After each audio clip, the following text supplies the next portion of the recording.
Thank you, Chamberlain. Well, when you talk about that sense of cohesiveness, which you said over and over again, can you give us an example of what exactly you mean by that sense of cohesiveness? Well, to the extent that we get a sense that even when you look at the structure of the state and the federal government and so on, there's always a sense that the lines of communication are not clear. Do you understand? Now, like I said, it's about a perception. But a perception is important because for us, that's what denotes the reality. So what we're saying is that, and we're not only talking about just the military now, we're talking about working with civil society groups, and we're even talking about the channels that the terrorists and the insurgents themselves have designated as the channels through which they want to be communicated with.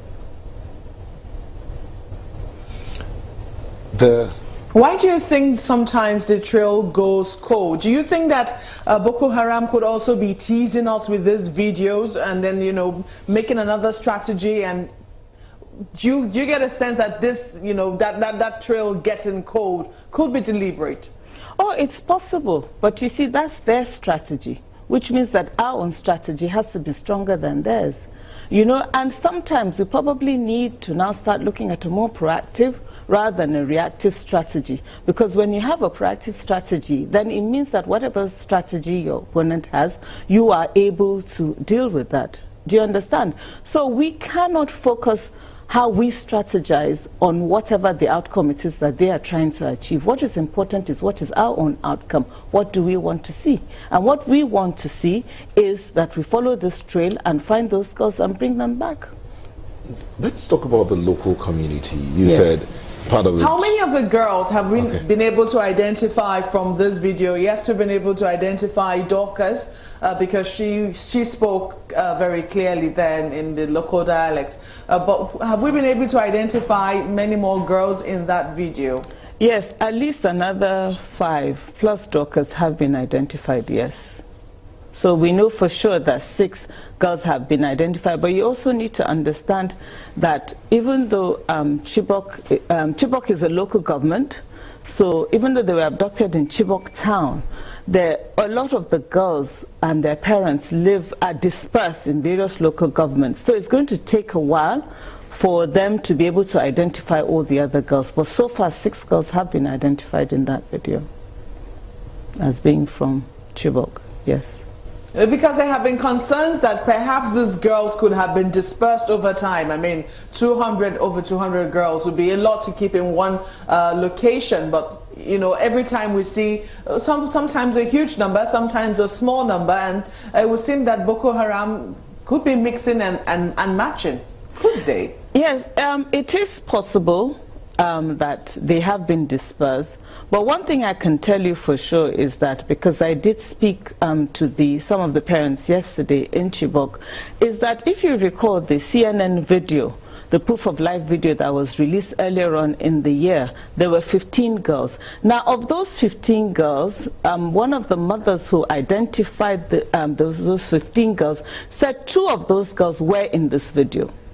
So which means that more than likely these are the same within the same group. But it's also, you're right, it's likely that they may have separated them into various smaller groups. That's possible. Different cells of Boko Haram may have the different girls, but at least that much I can tell you with regards to this video.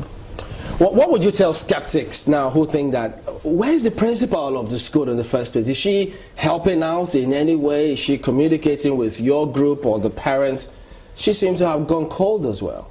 Well, you know, it's difficult. She's not part of the military. So I'm sure at the initial stage when it happened, or when the realization dawned on those who that it was their responsibility to go out and speak to the people who would know about it, they must have spoken to her. But I don't expect that at this particular time that there's really very much that she can do or much information that she can provide. Well, she probably does, but you know, I have no way of knowing that. But you also need to understand that at the time when it happened, it was felt that she was the custodian of the girls. So I know that there's a little bit of, you know, well, not hostility, but the parents feel let down by her. So I suppose because maybe that makes she said it she wasn't difficult there for her. at the time the girls were abducted. So. It's possible. That may have also been possible. You know, they were in boarding school. You know, maybe she had closed for the night, so it's possible that she wasn't there with them. But I'm not sure that there's really much that we can expect her to do at this particular Is there much time. that's coming from the local community in terms of campaigning and information to help in this search? You know, when you talk about the local community, we're talking mostly about the parents. And even though at the initial stage they did try to go out there into the forest to actually try and rescue, but they didn't have the firepower or the support in terms of military support that they needed at that time. But right now, I mean, I'm not sure that, again, there's much that they can do. They're very, very, very traumatized, very, very traumatized. There's this sense of despair, you know. I think initially there was quite a bit of hope and expectation because, you know, when it's quiet and then all of a sudden you get news, everybody is anticipating, what is this news going to portend for me? Is my daughter going to be in the video?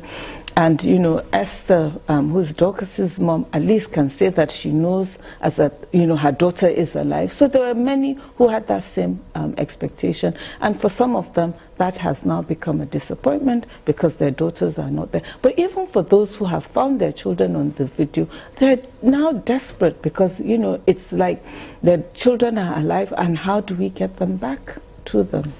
Very much indeed, raising a lot of concern as well. We have to thank you for coming on today. Aisha Mohammed is the...